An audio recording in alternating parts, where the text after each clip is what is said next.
Paul, what can you tell me about bureaucracy in the workplace in the US? Um, Clearly, it's going to vary by the size of the company and the culture of the company you're in. However, there are several things that distinguish a bureaucracy in an American company or U.S. company versus a bureaucracy, excuse me, of a company in another country.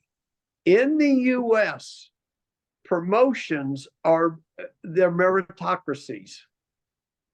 What you do determines, for the most part, uh, your promotions. Yeah, So how keep quickly you can track, shuffle up based on your merit. right? It's all based upon what have you done for me lately. Remember, Americans are very impatient. It's not what did you do for me 6 months ago. It's what did you do for me yesterday, or what are you going to do for me tomorrow? That's a difference.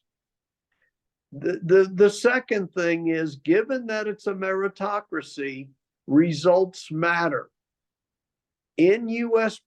bureaucracies, there's very little room for just serving your time and you will be promoted ahead of the other person, even if the other person did better than you.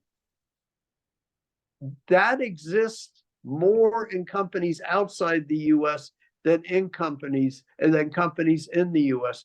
Time served is of less value to U.S. companies than what have you done for me lately. Remember, Americans are very impatient. I can't emphasize that enough. Americans tend to keep very good records of what happens. That's another element of a U.S. bureaucracy.